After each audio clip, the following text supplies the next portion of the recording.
तो भैया आज से क्लास कौन सी चालू करेंगे? आधुनिक भारत का इतिहास। ठीक है, आधुनिक भारत के इतिहास में सबसे ज्यादा आपको अंग्रेजों के बारे में पढ़ने के लिए मिलेगा, जो कि मैं पहले भी आपको बता चुका हूं, हाँ या ना? तो भाई अंग्रेज भारत में आए, कारण क्या था? क्योंकि भारत की जो स्थिति थी, जो शासक रहे, मुगल वंश जब कमजोर हुआ तो मुअज्जम आजम, कामबख्श, मोहम्मद शाह रंगीला, ऐसे ऐसे छोटे छोटे राजा हुए। मतलब राजा हुए वो कोई बात की बात नहीं, लेकिन महिलाओं के कपड़े पहनना, हाँ कि नहीं, पुरुषों के साथ इनको सोना बहुत पसंद था। तो मतलब इतनी ज्यादा गरिमा गिर गई थी उस समय भारत की कि विदेशी कंपनियां आके आराम से, उनको समय नहीं लगा भारत के ऊपर कब्जा करने में। तो इसी क्रम में सबसे पहले अंग्रेज अकेले नहीं आते, अंग्रेज से पहले कौन आते हैं? पुर्तगाली, डच, डेनिश, फ्रांसीसी, स्वीडिश, बहुत सारे लोग आए, अलग अलग देश के लोग थे ये। ठीक है, तो ये आते क्यों है भारत? इनके आने का कारण क्या है? देखिए, उस समय कहानी ये थी कि हमारा जो भारत था वो भौगोलिक परिस्थितियों के आधार की अगर हम बात करें तो बहुत ज्यादा समृद्ध था। क्योंकि भाई देखो, 4 महीने गर्मी, 4 महीने बारिश, 4 महीने ठंड, तो हर सीजन के हिसाब से अलग अलग फसलें पैदा होती हैं। अभी वर्तमान में क्या लगे हुए हैं? गेहूं। गेहूं काटेंगे तो मूंग लगा देंगे, गर्मियों के महीने में मूंग की फसल हो जाती है, फिर बारिश आ जाएगी तो हम धान लगा देंगे। तो हमारे पास लगभग सभी फसलें होती है। तो शुरू से हम मानसून का जो है बहुत ज्यादा फायदा उठाते हुए आए हैं। तो भाई शुरू से हमारा भारत जो है कृषि प्रधान देश रहा है। भारत में कई प्रकार के मसाले होते थे। अब ये जो अंग्रेज लोग आए हैं, ये अंग्रेज लोग कहां से आए हैं? यूरोप से। और यूरोप में तो 12 महीना क्या पड़ती है भाई? 12 महीना ठंड पड़ती है। अब 12 महीना ठंड पड़ेगी तो बताओ, खेती हो सकती है क्या? नहीं हो सकती। बर्फ में खेती हो सकती है क्या? नहीं हो सकती है। तो कारण यह था कि यूरोप के लोग भारत से पहले से ही व्यापार कर रहे थे। अब कुछ लोग बोलते हैं कि भारत की खोज 1498 में हुई। मैंने कल ही बताया, भारत की खोज 1498 में हुई क्या? 4,500-5 हजार साल पहले आज से बात करें तो सिंधु सभ्यता, हड़प्पा सभ्यता, दुनिया के सबसे विकसित नगर भारत में हुए थे। तक्षशिला, नालंदा विश्वविद्यालय भारत में हुए थे। पूरी दुनिया ने भारत से पढ़कर गई है। ये भिखमंगे लोगों को कुछ भी नहीं पता था कि पढ़ाई क्या होती है, एजुकेशन क्या होता, शौचालय जाने के बाद हाथ धोना चाहिए कि नहीं, ये भी नहीं पता था इन लोगों को। सब भारत उस समय विश्व गुरु था। सम्राट अशोक जैसे शासक हुए, चंद्रगुप्त मौर्य की अगर हम बात करें, बिंबिसार, है कि नहीं, कितने बड़े बड़े शासक हुए आप बताओ। तो समुद्रगुप्त की अगर हम बात करें, भारत का नेपोलियन कहते हैं ना उसको, 3 समुद्र का पानी पीता था जिसका घोड़ा। तो इतने बड़े बड़े शासक हुए, जब तो इनका अस्तित्व भी नहीं था, ये आए। लेकिन व्यापार हमारा शुरू से चल रहा है अन्य देशों के साथ। भारत का व्यापार शुरू से अन्य देशों के साथ चल रहा था। अब देखिए, बात हम समझेंगे कि ये हमारा एशिया महाद्वीप है। पहले मैं आपको महाद्वीप कल भी समझा दिया था, आज भी समझा दे रहा हूं, थोड़ा सा जल्दी से देखेंगे कि जो ये वाला पार्ट आप देख रहे हैं, कौन सा वाला? ये वाला। अरे भैया ये वाला भाई,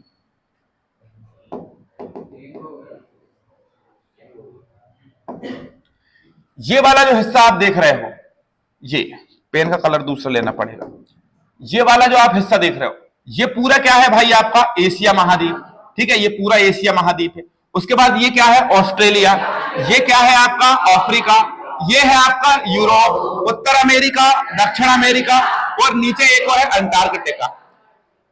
महाद्वीप क्या होते हैं? जमीन का, किसका? जमीन का एक टुकड़ा जिसपे बहुत सारे देश हो, इसे महाद्वीप कहते हैं। हमारी जो पृथ्वी है, इस पे 7 बड़े बड़े टुकड़े हैं। तो उन 7 बड़े बड़े टुकड़ों को हम 7 महाद्वीप कहते हैं। और उन महाद्वीप के ऊपर अलग अलग प्रकार के देश हैं, जिनको बहुत सारे देश अगर किसी जगह पर इकट्ठे हो जाएं तो उसे हम महाद्वीप कहते हैं किसी जगह पर। ठीक है, तो जैसे ये वाला एक जमीन का टुकड़ा है, इसमें बहुत सारे देश है। देख लो आप, रूस है, चाइना है, भारत है, Kazakhstan, Kyrgyzstan, Turkmenistan, Iran, Iraq, Saudi Arab, सारे देश यहीं पर है। तो इसको हमने क्या बोला?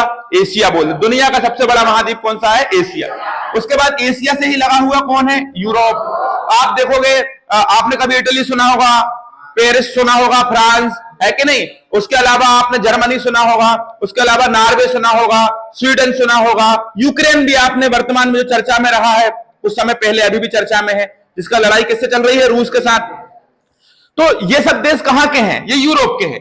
ये अफ्रीका, ये अफ्रीका से भूमध्य रेखा गई है, इसलिए यहां के अधिकतर लोग कैसे हैं? काले। तो ये अफ्रीका है, अंध महाद्वीप का देश बोलते हैं। तो और ये क्या है? उत्तर अमेरिका, ये दक्षिण अमेरिका। अमेरिका भी 2 है, एक उत्तर अमेरिका और एक दक्षिण अमेरिका। ध्यान रखिए, महाद्वीप की बात करें। और ये क्या है? ऑस्ट्रेलिया, समुद्र में पड़ा हुआ है। और ये वाला जो हिस्सा है, ये अंटार्कटिका महाद्वीप है। इस पर 98% क्षेत्रफल पर केवल बर्फ ही बर्फ है। यहां पर सूर्य का प्रकाश नहीं पहुंच पाता है, इसके लिए यहां पर जनजाति या किसी भी प्रकार के मानवीय संसाधन नहीं मिलेंगे। पेड़ पौधे जंगल भी यहां पर नहीं मिलेंगे, क्योंकि भाई अगर सूर्य का प्रकाश ही नहीं पहुंचेगा तो वनस्पति कहां से उगेगी? वनस्पति को प्रकाश संश्लेषण की क्रिया करने के लिए सूर्य का प्रकाश तो चाहिए। तो ये 98% पर पूरा बर्फ है, तो इसे नहीं पढ़े तो ये अच्छा है। तो ये 7 महाद्वीप हैं जिनमें 6 इंपोर्टेंट है जो आपको पढ़ना है। अब कहानी ये आ रही है कि भाई भारत किस महाद्वीप में आता है? तो मेरे बच्चे बता सकते हैं भारत किस महाद्वीप में आता है? कौन से महाद्वीप में आता है? एशिया।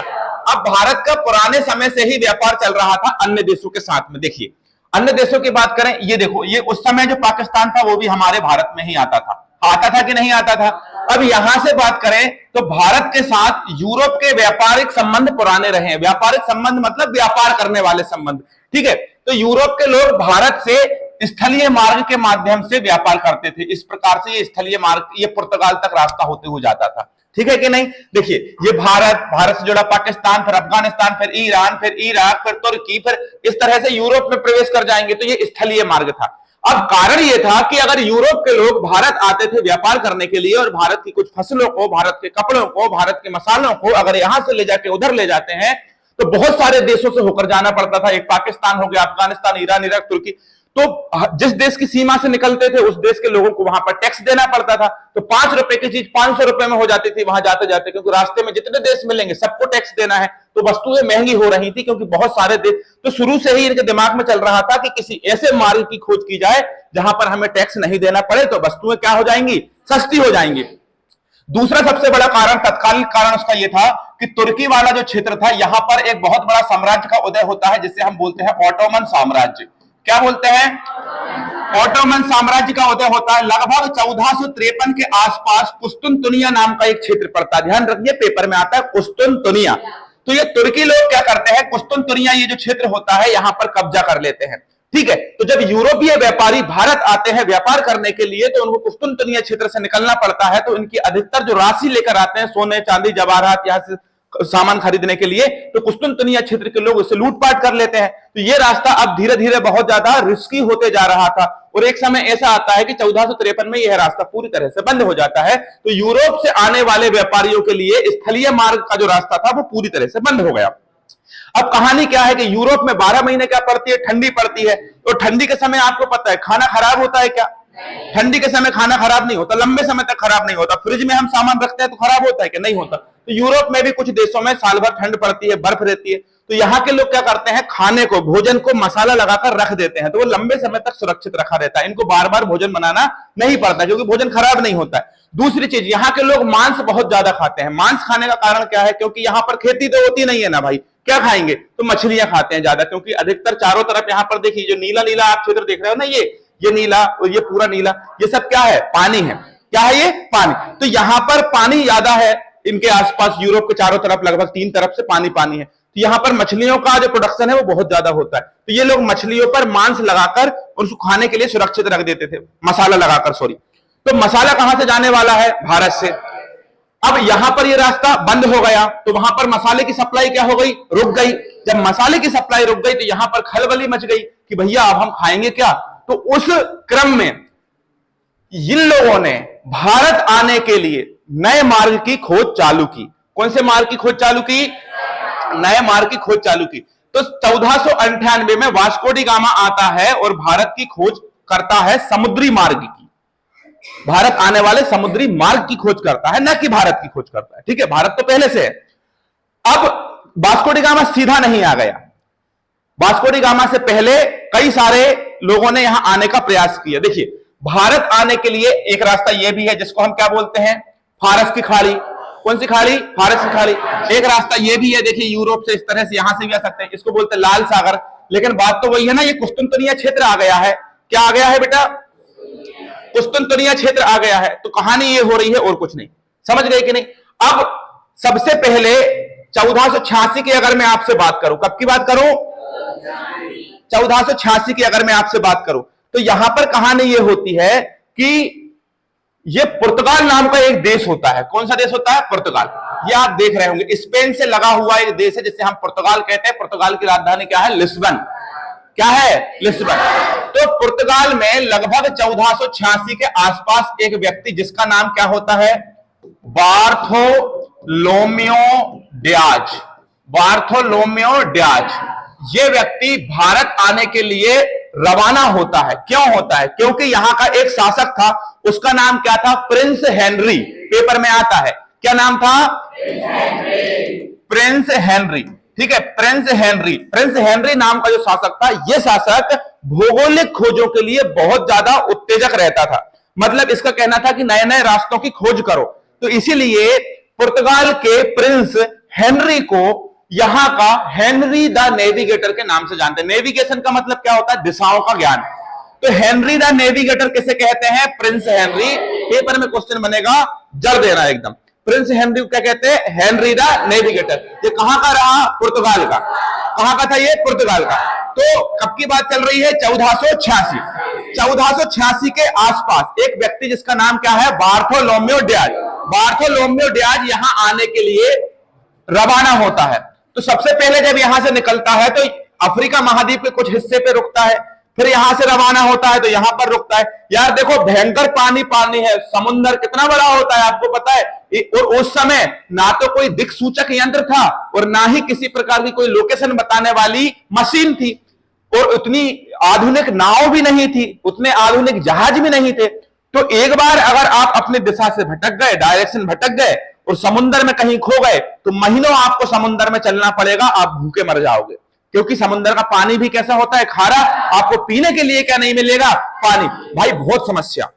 लेकिन फिर भी बार्थोलोम्यो डियाज जैसे तैसे करके यहां पर आता है। कहां पर आता है? अफ्रीका महाद्वीप। अफ्रीका महाद्वीप में पहुंच जाता है बेटा। ठीक है, कहां पहुंच जाता है? अफ्रीका। पुर्तगाल से कहां पहुंच जाता है? अफ्रीका महाद्वीप। और यहां रुकते रुकाते यहां तक पहुंच जाता है, जैसे तैसे करके, मेहनत करके। ठीक है, इस जगह की बात करूं, ध्यान रखना, पेपर में आता है, इसे कहते हैं उत्तमासा द्वीप।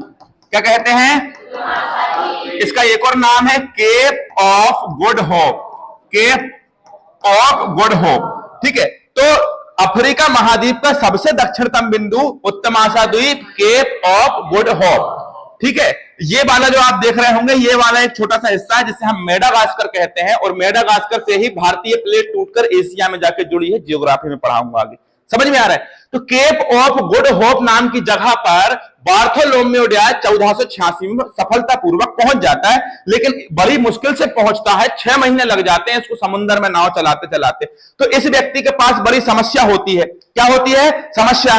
भाई दाना पानी भी खत्म हो जाता है, खाना पीना, पैसे भी खत्म हो जाते हैं। और ऐसा नहीं है कि अकेले जहाज लेके चल दिए, पीछे मिलिट्री भी लेकर चलना होता है, क्योंकि समुद्र में बहुत सारे लुटेरे होते हैं। आपका जहाज लूट लेंगे, आपको भी लूट लेंगे, तो बहुत खर्चा होता है। तो इसका पूरा पैसा खर्च हो गया और इसने यहां पर आकर दम तोड़ दिया और इसने कहा भैया अब वापस चलना चाहिए, अब हम आगे नहीं बढ़ सकते। तो यहां पर से इसी रास्ते से वो बार्थोलोम्यो डियाज नाम का व्यक्ति वापस पहुंच जाता है, पुर्तगाली। तो पहला ऐसा पुर्तगाली जिसने भारत आने के लिए मार्ग की खोज करना प्रारंभ किया और उत्तमासा द्वीप की खोज कर दी। क्या नाम बोलोगे? बार्थोलोम्यो डियाज। ठीक है, अब 1492 में एक स्पेन का व्यक्ति, कहां का व्यक्ति? स्पेन। इसका नाम था कोलंबस। इसका नाम क्या था? कोलंबस। क्रिस्टोफर कोलंबस आप इसके नाम से जान सकते हैं। क्रिस्टोफर कोलंबस ने अपने यहाँ के शासक से बोला कि राजा जी अब हम जाएंगे। राजा जी अब कौन जाएंगे?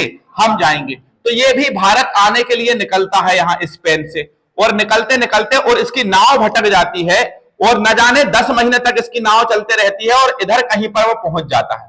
कहां पहुंच जाता है? इस तरफ। और अभी बताया कि ये ऊपर उत्तर अमेरिका और नीचे दक्षिण अमेरिका। तो ये इस प्रकार से अमेरिका महाद्वीप पहुंच जाता है। और यहां एक विशेष प्रकार का देश है, थोड़ा सा हम इसको जूम कर, यहां एक विशेष प्रकार का देश है जिसको हम बोलते हैं वेस्ट इंडीज। क्या बोलते हैं? West Indies. वेस्ट इंडीज की खोज कर देता है। तो 1492 की घटना है। ये कब की घटना है? 1492। तो 1492 में अमेरिका की खोज कहा जाता है, किसके द्वारा की गई है बताएंगे? कोलंबस के द्वारा। किसके द्वारा? कोलंबस। और कोलंबस कहां का था? स्पेन। स्पेन की राजधानी मैड्रिड। ठीक है, तो स्पेन का था। इसने अमेरिका की खोज की। अमेरिका की खोज नहीं की, इसने साथ साथ जो क्यूबा देश पढ़ते हैं वो आप, चीनी का कटोरा है ना क्यूबा, क्यूबा की भी इसने खोज की। और उत्तर अमेरिका के जो उत्तरी क्षेत्र रहे, वेनेजुएला, कोलंबिया नामक जैसे देशों की इसने क्या कर दी? खोज कर दी। और खोज करने के साथ इसने जब वहां जाकर देखा तो वहां के लोग उतने ज्यादा आधुनिक नहीं थे, उस समय के हिसाब से कमजोर थे, अज्ञानी थे, ज्यादा इंटेलिजेंट नहीं थे, पढ़े लिखे नहीं थे। तो इसने उनके ऊपर राज करना चालू किया, उनको तरह तरह से लूटा और वहां की पूरी संपत्ति को लेकर कहां आने लगा? स्पेन। तो स्पेन के लोगों ने इसका भव्य स्वागत किया और उसको बहुत बड़ी बड़ी उपाधियों से नवाजा और बोला कि तूने बहुत अच्छी जगह की खोज की। पगले को अभी भी नहीं पता वेस्ट इंडीज नाम, देखो ईस्ट इंडिया में आना था, ये कौन सी दिशा है? ईस्ट मतलब पूर्व, यहां आना चाहिए था, लेकिन चला गया कहां? वेस्ट, और इंडिया की जगह इंडीज, तो इसने वेस्ट इंडीज उसको नाम दे दिया, ठीक है, और यहीं पर मर गया वो व्यक्ति। और 2-3 बार इसने और भी आया गया, बहुत सारा लूटा खजाना किया और इस प्रकार से बाहर चला। अब वापस पुर्तगाल का एक व्यक्ति जिसका नाम क्या है भाई? Vasco D gamma. ये खतरनाक व्यक्ति भैया, वास्को डी गामा। ध्यान रखिएगा, इसके कोलंबस के जहाजों के बारे में पूछा जाता है। नीना, पिंटा और सांता मारिया, 3 जहाज लेकर गया था। कितने जहाज लेकर गया था? 3। कौन कौन से? नीना, पिंटा और सांता मारिया। नीना, पिंटा और Santa Maria. Vasco D gamma कहां से आएगा? पुर्तगाल। कहां से आएगा? पुर्तगाल। इसका जन्म कब हुआ वास्को डी गामा का? सन 1460 में। इसका जन्म कब होगा? 1460। देखो, वास्को डी गामा कोई पहली बार जहाज में बैठ कर नहीं आ गया। वास्को डी गामा का जीवन ही उस चीज में निकला था, क्योंकि इसका जन्म जहां हुआ, इसकी जो बस्ती रही थी, उसकी बस्ती समुद्र के किनार पर थी। वास्को डी गामा की, पुर्तगाल का था ये। तो ये बचपन से ही समुद्र के साथ खेला करता था। और दूसरी चीज, इसके जो पिता थे वो भी उस नेवी में थे, मतलब उस देश की नेवी में, कह सकते हैं नेवी मतलब जल सेना, ठीक है, उसमें थे। तो अपने पिता के साथ साथ ये मतलब बहुत ज्यादा इसको एक्सपीरियंस है नाव वगैरह चलाने के लिए। वहां की लोकल गवर्नमेंट ने इसके पिता को नाइट की उपाधि दी थी। ये क्वेश्चन में पूछा जा सकता है कि वास्को डी गामा के पिता को कौन सी उपाधि मिली थी? नाइट की, हाँ के नहीं? अब भैया वास्को डी गामा यहां से चलना रवाना करता है और इसी रास्ते से यहां तक तो सही साट आ जाता है, यहां तक तो सही से आ जाता है और कई सारे जहाज वगैरह लेकर आता है, ऐसा खाली नहीं आता, मिलिट्री वगैरह लेकर आता है। फिर यहां से धीरे धीरे करके इस रास्ते से ऐसे होते हुए मेडागास्कर और अफ्रीका के बीच से होते हुए और इस प्रकार आके यहां कहीं वो भटक जाता है। यहां जब भटक जाता है तो यहां उसे एक लोकल जहाज मिलता है और लोकल जहाज से, वो जहाज वाले व्यक्ति से, जिनका नाम था कानजी भाई नाम का एक व्यक्ति था जो गुजराती व्यापारी था। वो यहां लोकल बिजनेस करता था, घूमता रहता था ऐसा समुद्र में। तो उससे पूछा, भैया मुझे भारत जाना है। तो कानजी भाई ने बोला, चल मैं तुझे रख लेता हूं। और उन्होंने इसको कहां पर पहुंचा दिया? केरल। कहां पहुंचा दिया? केरल। और केरल में कौन सी जगह? कालीकट बंदरगाह पर। कौन सी बंदरगाह पर? कालीकट। तो केरल के कालीकट बंदरगाह, उस समय कालीकट बंदरगाह को कहा जाता था कोझिकोड। क्या कहा जाता था? कोझिकोड। क्या कहा जाता था? इसने समुद्र में कितने महीने तक नाव वगैरह चलाई थी? 10 महीने तक। और अब जब वो केरल पहुंचता है तो केरल के जो राजा होते हैं जमोरिन, कौन होते हैं? जमोरिन। तो अब मैपिंग का काम खत्म हो गया, भारत आ चुके हैं, भारत आपने देखा है। चलिए अब अपन स्लाइड पर चलते हैं अपनी। चल, यहां पर हम बात करेंगे कि जैसे ही वास्को डी गामा सन 1498 में, कब मेरे बच्चे? 1498 में जैसे ही पहुंचता है कहां पर? केरल। तो केरल का जो शासक होता है, इसका नाम क्या होता है? जमोरिन। क्या होता है? जमोरिन। जमोरिन ने इसका भव्य स्वागत किया। क्या स्वागत किया? भव्य स्वागत किया। जमोरिन ने पहली बार इसको जब देखा, कहा जाता है वास्को डी गामा को, तो ये अंग्रेज तो अलग ही दिखते हैं सब। तो जैसे ही जमोरिन ने इसको देखा तो जमोरिन इसको देख के बहुत हंस रहा है। तो वास्को डी गामा समझ नहीं पा रहा कि हंस क्यों रहा है, लेकिन वास्को डी गामा भाई देखो, किसी साम्राज्य का राजा अपने सामने बैठा है तो वो हंस रहा है, तो अपने को भी हंसना चाहिए। तो वास्को डी गामा भी धीरे से यहीं से कर देता है। तो वो जमोरिन और तेज हंसता है तो वास्को डी गामा थोड़ा सा और हंस देता है। थोड़ी देर तक तो ये लोग बहुत हंसे। फिर जमोरिन ने, उस ट्रांसलेटर खड़ा था बीच में जो इंग्लिश को हिंदी, हिंदी को इंग्लिश करता था, वो लोग सब व्यवस्थाओं से आते थे। तो जमोरिन ने पूछा, जमोरिन एक मुस्लिम शासक था और मुस्लिम समुदाय के जो लोग थे उन लोगों ने सीधा मना किया था जमोरिन को कि भैया तू इसको भगा दे यहां से, ये खराब है। वो व्यक्ति, जमोरिन भगा भी देता है वास्को डी गामा को, लेकिन ये सब क्या थे? ढीठ।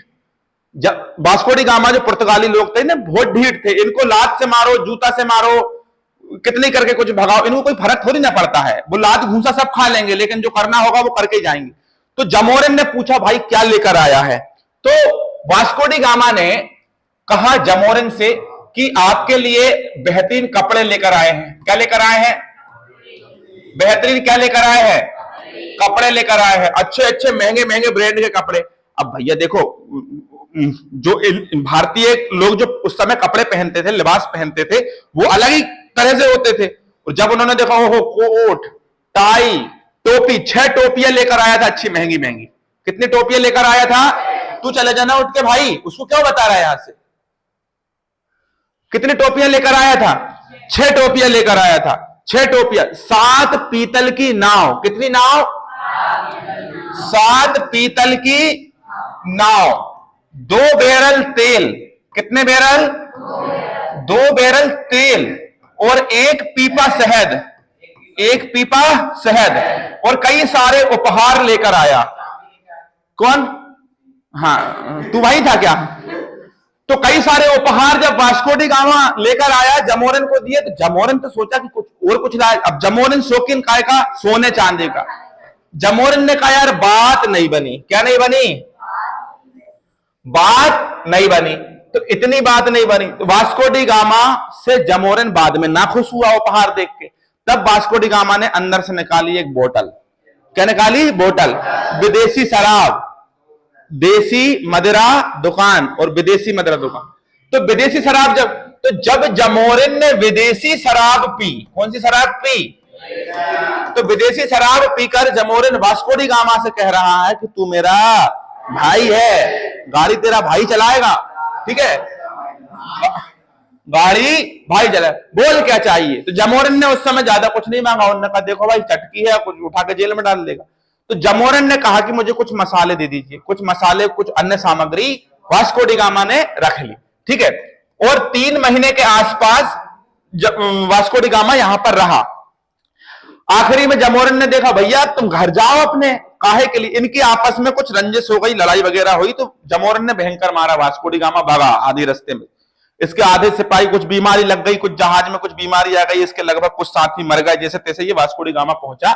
लेकिन जैसे ही उसने मसाले और भारतीय अन्य सामग्रियों को वहां जाकर बेचा, तो इसको पूरी यात्रा के खर्च से हटाकर 60 गुना केवल मुनाफा ही मुनाफा हुआ। कितना मुनाफा हुआ? 60 गुना मुनाफा ही मुनाफा हुआ। अब इतना मुनाफा देखकर वास्को डी गामा की आंख चकाचौंधिया गई। उसने अपनी पत्नी से बोला, बोल क्या चाहिए तुझे? उसकी पत्नी बोलती है कि बताया ना कल मैंने आपको कि पिछली बार हम सोने की दुकान पर गए थे तो वो नेकलेस बड़ा अच्छा लगा था मुझे। नेकलेस बोलते ना उसको, नेकलेस बड़ा अच्छा लगा था मुझे, वही दिलवा दो। वास्को डी गामा जाता है दुकान पे, चल उस दुकान पे चलते हैं, बता कीमत कितनी है? तो वो नेकलेस की कीमत, नेकलेस की कीमत नहीं, दुकान की कीमत बता। बहुत बड़ा आदमी बन गया हूं, पूरी दुकान खरीद लेता है हीरे जवाहर सोने चांदी की। अब वास्को डी गामा की पत्नी बहुत खुश, दोनों में भयंकर प्रेम हो गया। पत्नी को क्या चाहिए भाई, इससे ज्यादा और क्या चाहिए? इज्जत और शोहरत। वास्को डी गामा और वो लोग बहुत अच्छे से रहने। तो इनका एक पड़ोसी जिसका नाम क्या था? Pedro Alvarez. क्या नाम था इसका? Pedro Alvarez. पेड्रो अल्वारेज की पत्नी पेड्रो अल्वारेज से बोल रही है, देखो सीखो अपना पड़ोसी से कितना पैसा कमा रहा है। उसकी पत्नी रोज बदल बदल के नेकलेस हीरे चांदी पहनती है और तुम मुझे एक वक्त का खाना भी नहीं दे पा रहा। पेड्रो अल्वारेज को टोचना चालू करती है। पेड्रो अल्वारेज से बोलती है कि जाओ कहीं जाके मर जाओ, मुझे तुम्हारे साथ नहीं रहना, मैं मायके जा रही हूं। पेड्रो अल्वारेज को मानसिक रूप से बहुत ज्यादा प्रताड़ित कर देती है पेड्रो अल्वारेज की पत्नी। पेड्रो अल्वारेज बोलता है क्या करे यार भैया। तो आपको पता होगा कि वो जो उत्तमासा द्वीप की खोज हुई थी, जिस रास्ते से बार्थोलोमेओ डियाज पहले, तो पेड्रो अल्वारेज पहले वास्को डी गामा से के पास जाता है और बोलता है, बड़े भाई क्या किया तूने, कैसे कैसे गया बता दे, मेरी पत्नी भी बहुत चिल्ला रही है, बड़े भाई मैं भी कुछ ले आऊंगा। वास्को डी गामा बोला, नहीं ये नहीं करने का, मैं तेको नहीं बताऊंगा। तो अब पेड्रो अल्वारेज जाता है किसके पास? बार्थोलोमेओ डियाज, जो 1486 में अफ्रीका का दक्षिणतम बिंदु पर आया था। तो उसके पास जाता है, बार्थोलोमेओ डियाज, ठीक है। बार्थोलोमेओ डियाज के साथ मिलकर ये दोनों भारत में आते हैं। भारत में आते हैं और भारत में कब आते हैं? भारत में सन 1500 में और भारत में आते हैं। और भारत में आकर ध्यान रखिए किसकी खोज कर देते हैं, मतलब भारत में खोज नहीं करते, लेकिन भारत आते समय ये ब्राजील की खोज करते हैं। किसकी खोज करते हैं? ब्राजील की खोज कर देते हैं, ठीक है। अब ये भारत आए, ये भी वापस गए। इनने भी सोने चांदी हीरे जवाहरात बहुत मतलब लेकर आए थे, बहुत सारा मसाला वगैरह लेकर गए। और वहां जाकर जब इन्होंने बेचा तो उनको भी भयंकर मुनाफा हुआ। इनने वास्को डी गामा की ही दुकान खरीद ली और अपनी पत्नी से बोले कि जा वास्को डी गामा की दुकान मैंने तुझे जला दी। अब वास्को डी गामा की पत्नी वास्को डी गामा से लड़े कि उनने अपनी दुकान खरीद ली, देखो तुम क्या कर रहे हो। वास्को डी गामा फिर से भारत आता है। ये कहानी सत्य नहीं है, आपको समझ में जाए इसलिए स्टोरी बनाई है मैंने कि पत्नी लड़ पड़ी। मैं थोड़ी था वहां पे पत्नी को देख रहा था क्या बोल रही क्या नहीं बोल रही, तो आपको समझने के लिए।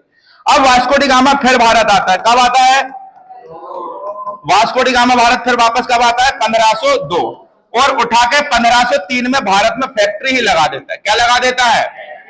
भारत में फैक्ट्री ही लगा देता है। ठीक है, भारत में क्या लगा देता है? फैक्ट्री लगा दे। अब भारत में फैक्ट्री लगा दी, यहीं पर कुछ पुर्तगालियों को भी लेकर आ गया और इसने एक बस्ती बसाई। कौन सी बस्ती?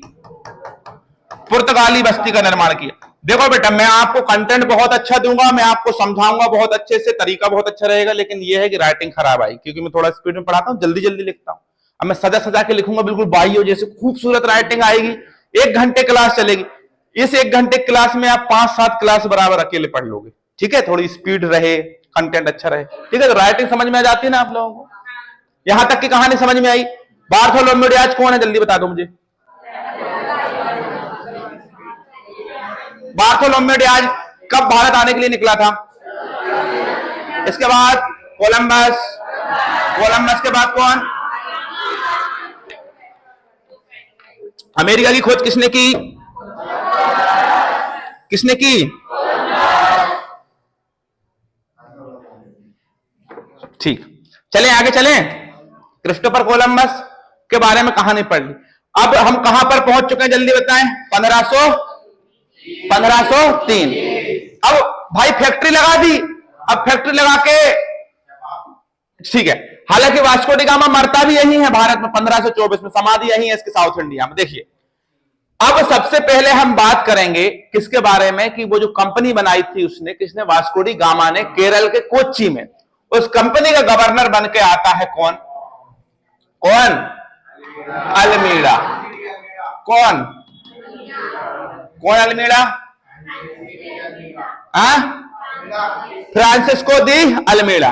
ध्यान रखिए, उस पुर्तगाली कंपनी का प्रथम वायसराय या प्रथम गवर्नर, पुर्तगाली कंपनी का बोल रहा हूं, भारत का या बंगाल का नहीं बोल रहा हूं, पुर्तगाली कंपनी का प्रथम वायसराय गवर्नर फ्रांसिस्को दी अल्मीड़ा कब आया? 1505। 1505 में आया। कब आया? प्रथम वायसराय या प्रथम गवर्नर पुर्तगाली ईस्ट इंडिया कंपनी का।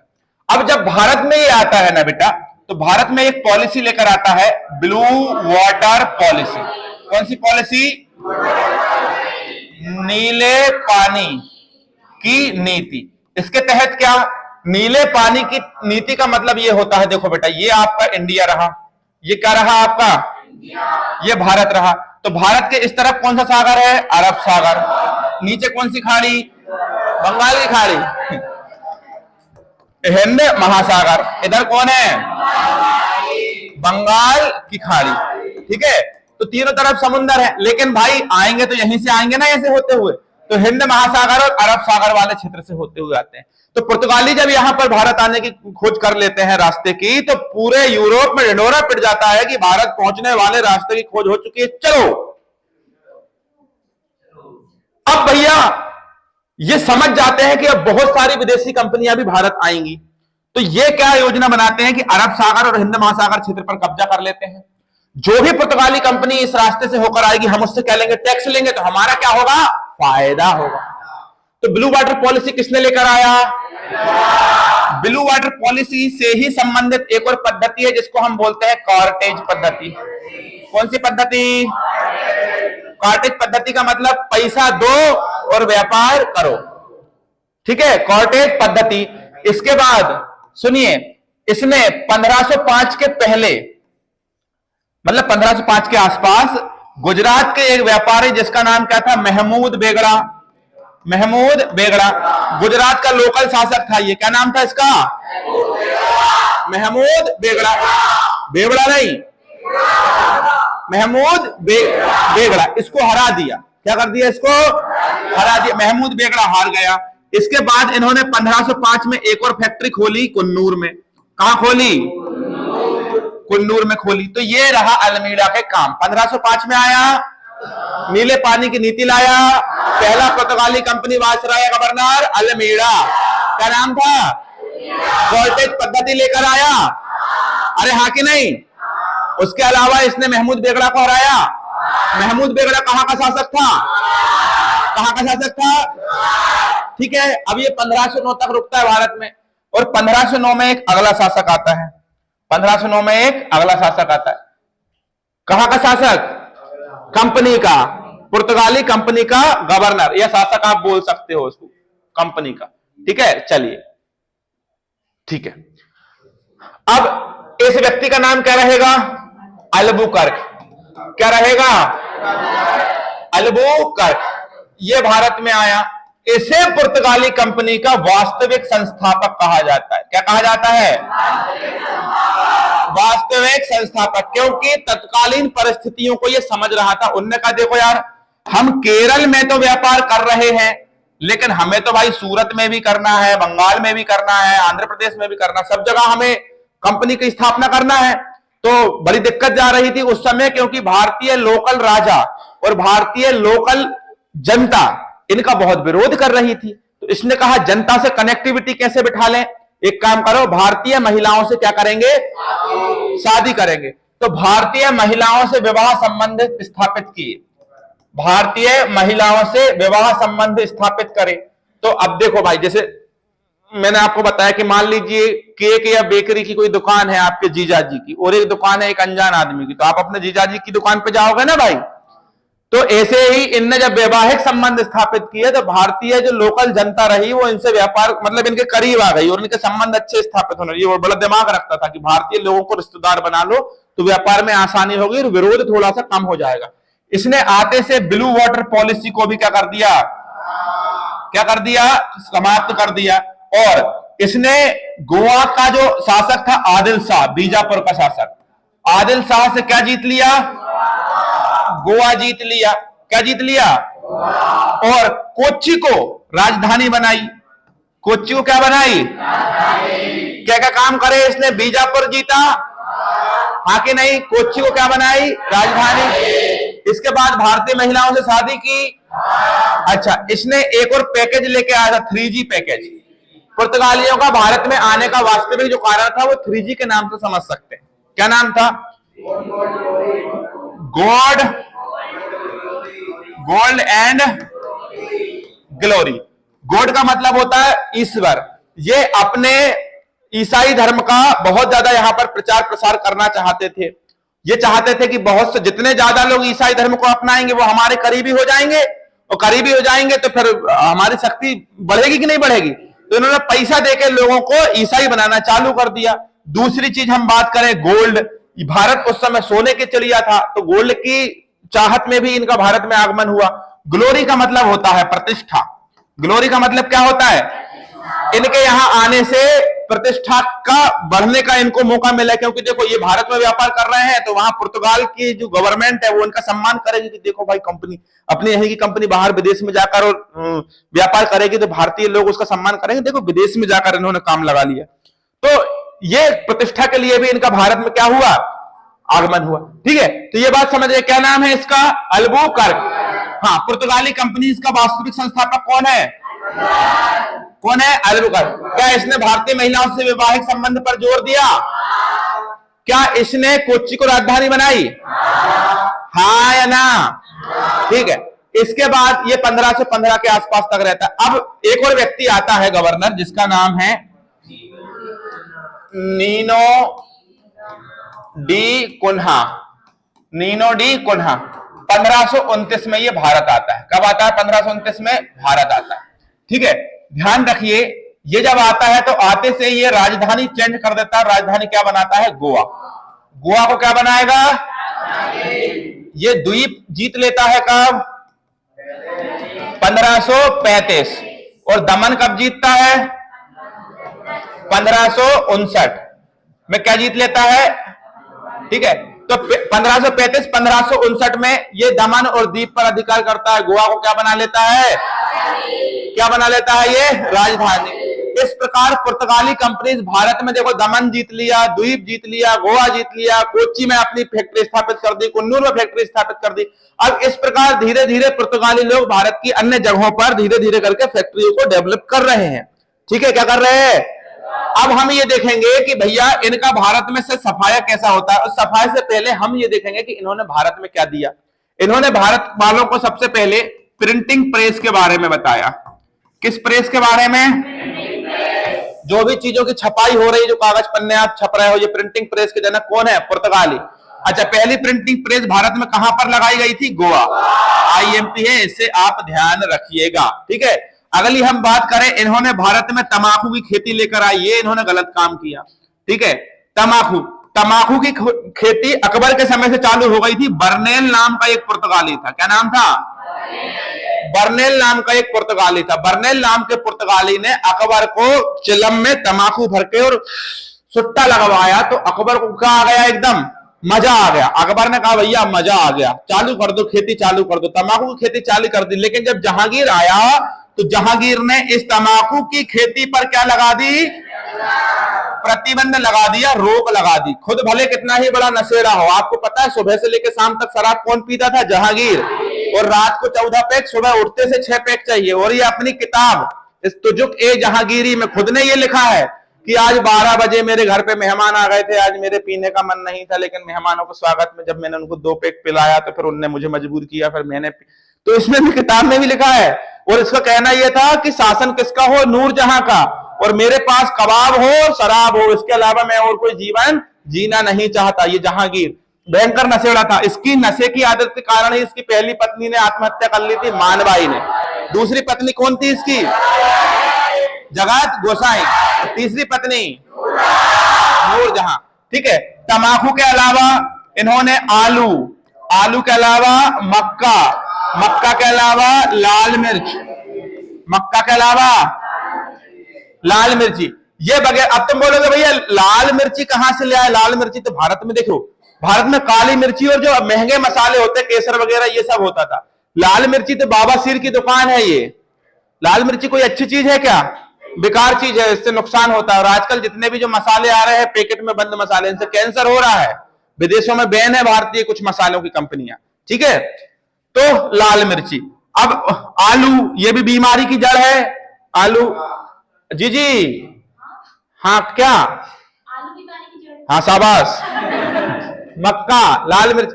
इसके अलावा इन्होंने एक अच्छी चीज देकर गए, जहाज निर्माण पद्धति, कि भाई जहाजों का निर्माण कैसे होना चाहिए। समझ गए कि नहीं समझ गए? तो जहाज निर्माण के बारे में भी किसने बताया? पुर्तगाली, ठीक है। चलिए अब अपन आगे चलते हैं थोड़ा सा। ये पुर्तगालियों की देन रही। प्रिंटिंग प्रेस के जनक कौन है भारत में? पुर्तगाली के अंग्रेज।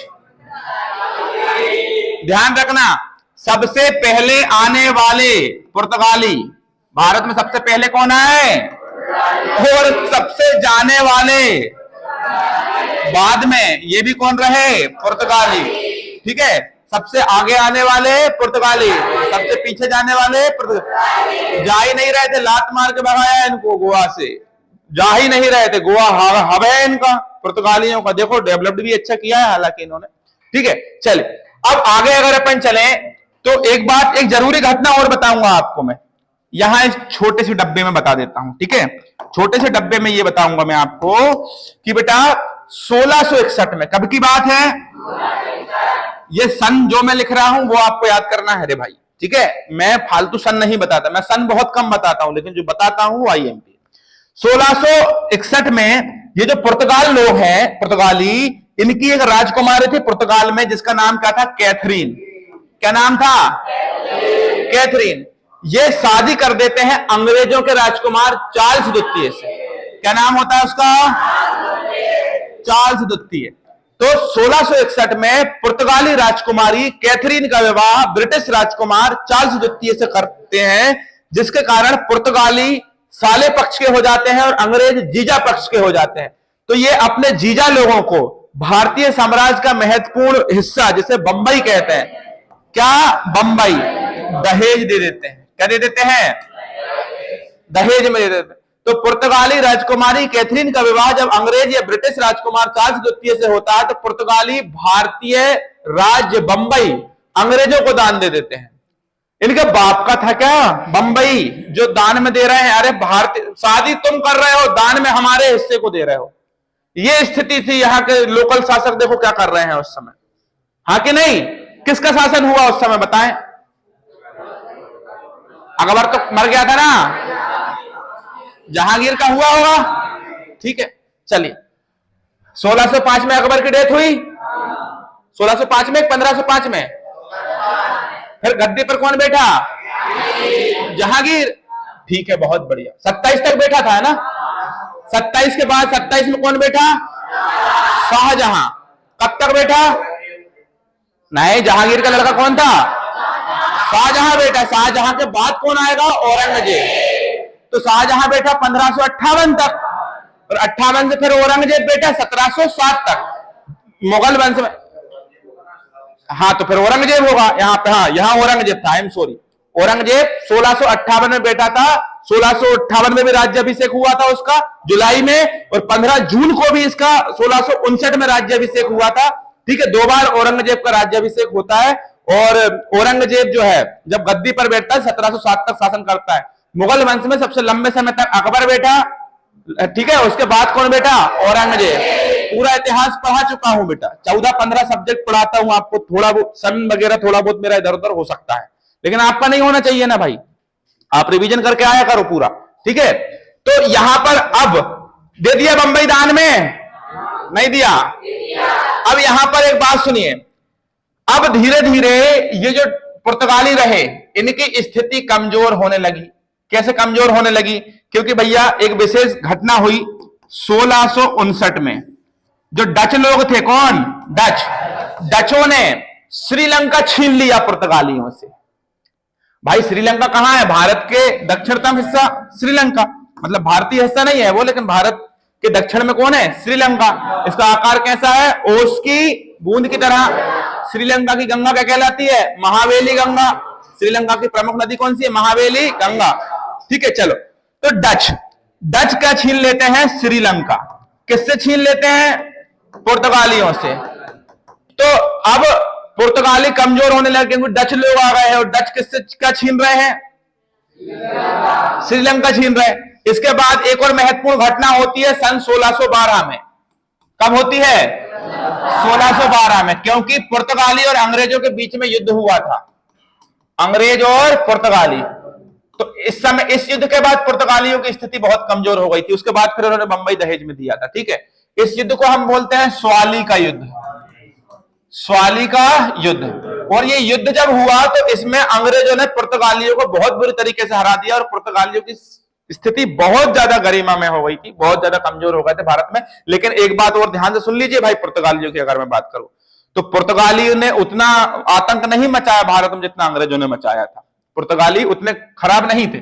स्वाली का जो युद्ध हुआ इसमें पूरी तरह से क्या हो गए? पुर्तगाली धराशायी हो गए। उसके बाद उनकी स्थिति बहुत ज्यादा गरिमा में हो जाती है। पुर्तगाली हालांकि रहते हैं, बाद तक रहते हैं, लेकिन उतना ज्यादा इनका प्रभाव भारतीय राजनीति पे देखने को नहीं मिलता है। चाहे अर्थव्यवस्था हो, चाहे भारत की राजनीति हो, चाहे धार्मिक स्थिति हो, किसी भी पहलू में इनकी अब ज्यादा भूमिका देखने को नहीं मिलती है। चलिए, तो ये रहे पुर्तगाली।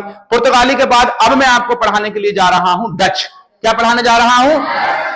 डच पढ़ाने जा रहा हूं। डच की बात करें, देखो डच नाम की जो जगह है, या डच की हम बात करें, ये कहां के लोग थे? नीदरलैंड।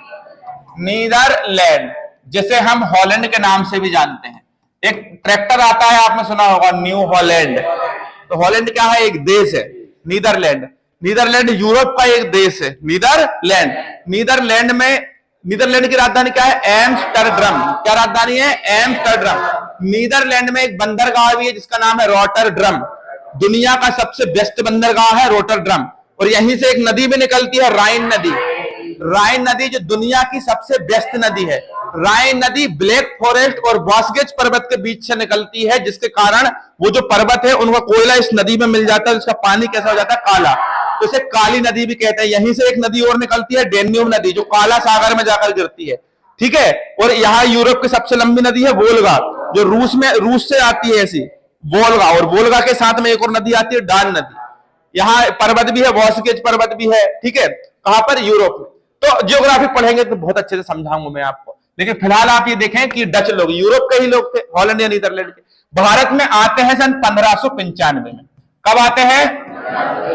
1595 में, या 1596 भी कहीं कहीं देखने को मिलता है। इनका जो नेतृत्व करता था उसका नाम था कार्नेलियस हाउटमैन।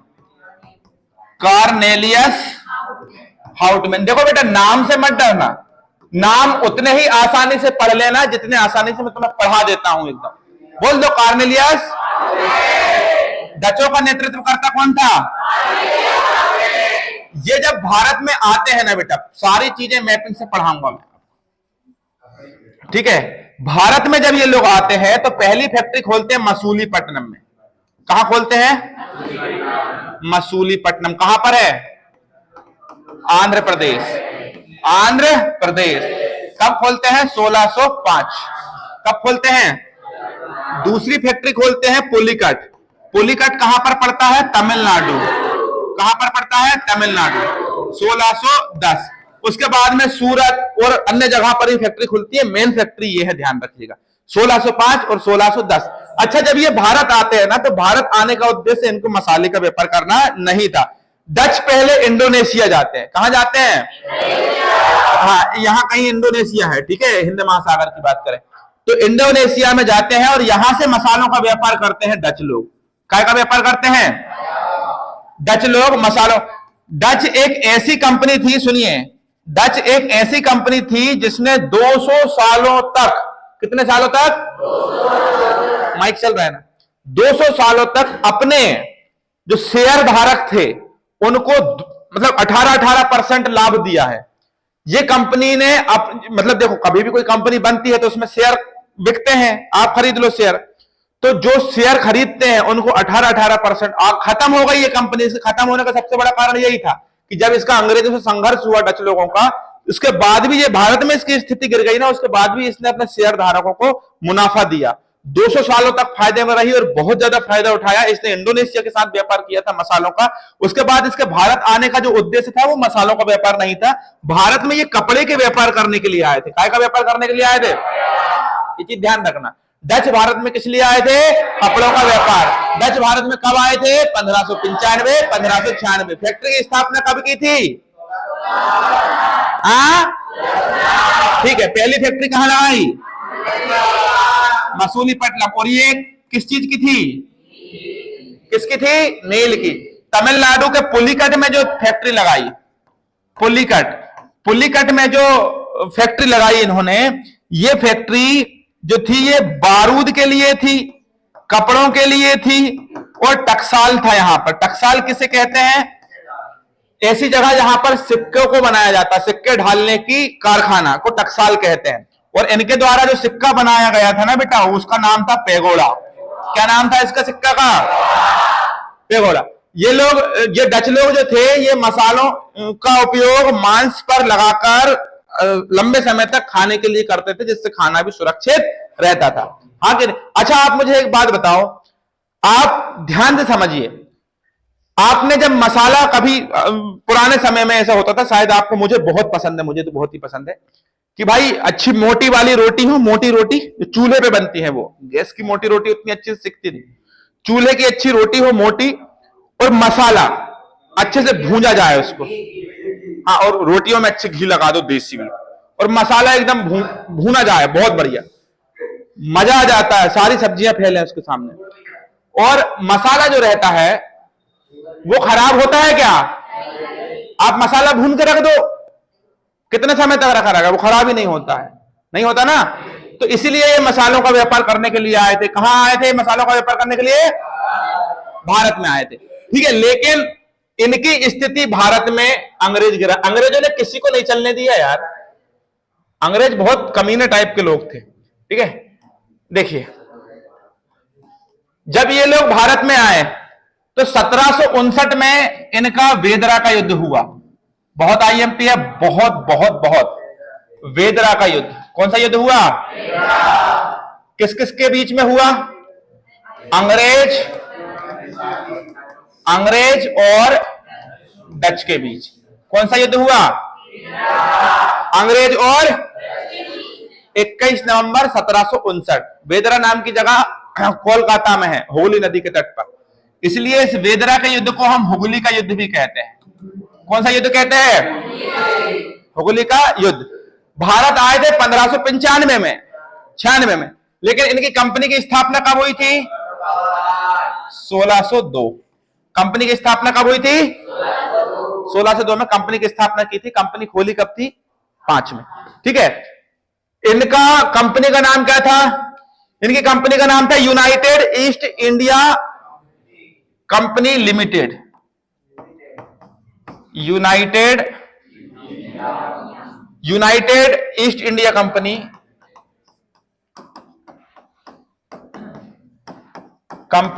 ऑफ, हिंदी में लिख देता हूं, ऑफ नीदरलैंड। ये किसका नाम था? ये क्या थी इनकी कंपनी। 200 सालों तक 18-20% इन्होंने क्या दिया? फायदा दिया। इनका युद्ध किससे हुआ? अंग्रेजों से। उसके बाद ये गिर गए 1795 में डचों ने। कब? 1795 में डचों ने क्या किया? एक संधि की, पेरिस की संधि। आगे पढ़ाऊंगा, पूरा फुल पढ़ाऊंगा इसके बारे में जब हम अंग्रेज को पढ़ेंगे। तो इस संधि के तहत भाई ये बहुत पीछे हो गए और 1824 आते आते ये देश छोड़कर चले गए। 1824 आते आते ये भारत छोड़कर वापस चले गए। ठीक है, तो ये रहा डच। डच कहां के निवासी थे? नीदरलैंड या हॉलैंड। पहला डच यात्री या डच जो लोग आए कब आए? 1500। किससे आए? जहाज से आए होंगे। नेतृत्व करता कौन था?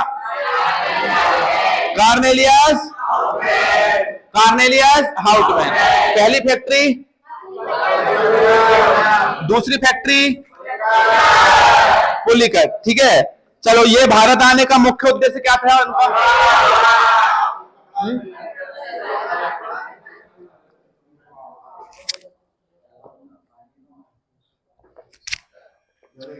कपड़ों का। हाँ,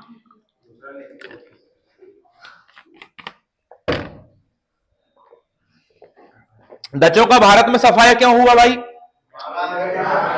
कौन से युद्ध से हुआ? वेदरा के युद्ध से। कौन से युद्ध से?